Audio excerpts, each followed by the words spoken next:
So why do some fights just keep on going?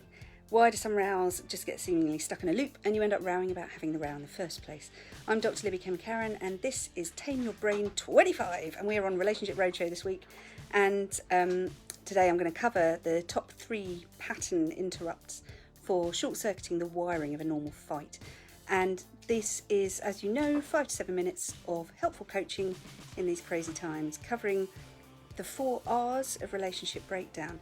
So this can be at work or at home, or it can be a relationship with your boss, it can be a relationship that's romantic, or it can be with your kids.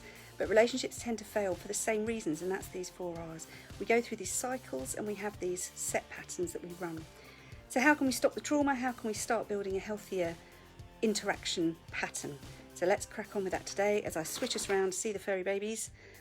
And this gives you a few minutes of entertaining visuals, which is great for your brain because what it does is give you an oxytocin hit.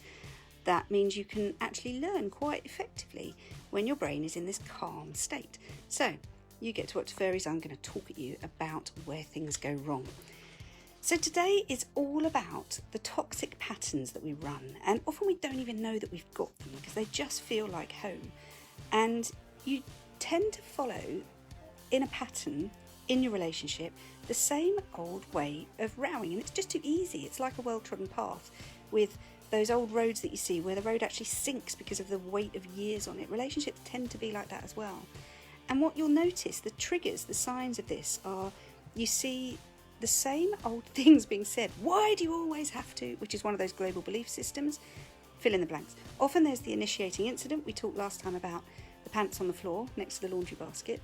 But then have you noticed it somehow morphs and becomes a fight about the fight? How their very reaction triggers you and you start rowing about rowing. Why do you always have to shout at me? Don't shout.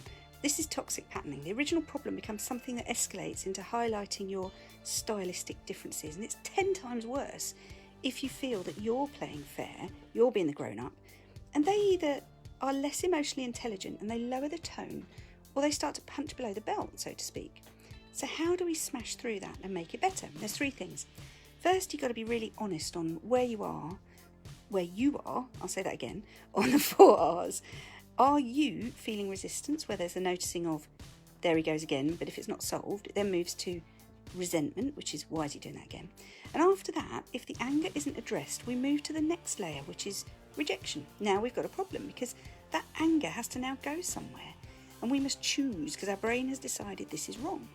So it now becomes more of a threat to us, and we must reject them or lose ourselves in the process. So we immediately move over that arc of engagement into a place of distrust, and we become more adversarial, and this leads to more aggressive posturing, facial tone shifts, pitch, pace of voice escalates, and this is because we've moved our place into a brain state of distrust, and that's amygdala led.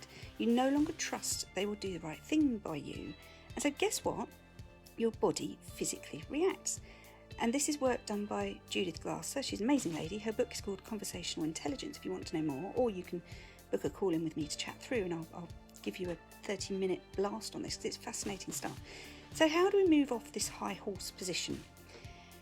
Now, the phrase high horse is interesting because it's literally one of the positional pieces we can do is a radical change in our physiology to break the patterns. This works best with kids or spouse, perhaps less well in the office with your boss. Just sit down.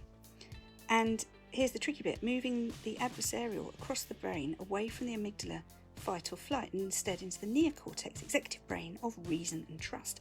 That's a bit harder. So what you do is you take a deep breath, you physically change your level, so you sit, and a great opener is to try something like, can we start by agreeing that we both want the best outcome for each other out of this? Which, I've got to be honest, is really difficult to say when you're in a bit of a rage. But if you can prepare yourself to say this, you've got to be really deep into it to actively then say, no, I don't want that. So now, to get here needs one of you to be in adult mode. And you just need to accept at first, if you're the only one doing it, it gets a bit tiring. But the benefits in the long run are amazing. So make a pledge to yourself. Just say, I'm going to be the adult. I'm going to be the grown-up here. Shall we agree we want the best for each other, the best outcomes for each other out of this? So that's one. And the height is another one, a strong benefits statement. And the third trick is simply this. you've got to believe that you let go fully of the idea of winning a fight and instead be ready to look with laser focus on what the other person is feeling first. But of course you've both got to be ready to do that, and again, you might be on your own at first. When we let go of ego and we move into a place of trust and we say, okay, I trust this relationship and you enough to sacrifice my need to be right and just hear what the other person is saying, it's a beautiful thing. It is really difficult, guys, let's not beat about the bush. It is a trick, but it is a practicable trick, it's a habit. And the more you get ready to take that deep heart-centered breath and just go, okay, let's figure out what we do next, rather than keep in your strong position. So I'm going to finish there today, guys. As I say, I always try and keep these under the 10-minute mark because I know how busy everyone is, but I really hope you're finding these useful. Please do ping me a like or a comment to let me know what you are finding useful. We're going to have to stop filming these babies soon because they'll be going to their new homes in a couple of weeks, which is very exciting. And if you want me to continue doing this quick, short, sharp hit of kitten bite size, then give me a theme of what you'd like to cover. So that's it for today. Thanks for coming along, and thank you also for all the interactions I'm getting. I'm getting some people booking profiles, I'm getting people looking for coaching, and that's really great, and I'm really happy to do that. Just drop me a line at kemkaran.com, and you can watch back all of these videos on there as well via my YouTube channel, and do sign up for the newsletter, which will be giving you information about my upcoming course, which is how to get yourself online if you're a service provider like a consultant or a coach and need to pivot your business. Then get in touch to go on the waiting list for that. Obviously there is a waiting list at the moment for obvious reasons, but the next course of that is coming up soon. So thanks for coming along today, guys. I'll see you tomorrow. Stay well. Bye.